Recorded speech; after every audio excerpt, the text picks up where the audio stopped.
আপনারা দেখতে পাচ্ছেন কি অবস্থা ঢাকা চিটাগাং রোডের। দেখুন এটি ঢাকা চট্টগ্রাম হাঁটুর উপরে পানি উঠে হাইওয়ে গেছে, রোড গাড়িগুলো যেতে খুবই সমস্যা হইতেছে। ফেনী অঞ্চলে মানুষের রাস্তা দিয়ে যাইতেছে কিভাবে দেখছি। পানি এবং ঢাকা চিটাগাং রোডের খুবই ভয়াবহ অবস্থা। পার হচ্ছে। হে আল্লাহ তাআলা, তুমি আমাদের সবাইকে রক্ষা করো।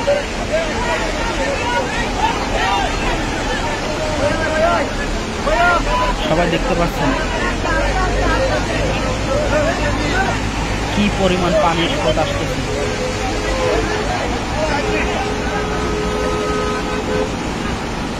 দীর্ঘ যানজট শুরু হয়ে গেছে, এত পরিমাণ জ্যাম ঢাকা চিটাগাং রোডে যে বলার মতন না।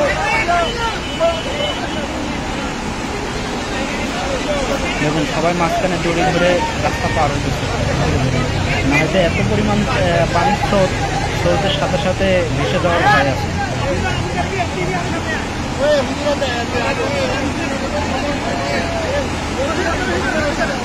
সমুদ্রের ঢেউয়ের মতন স্রোত আসতেছে।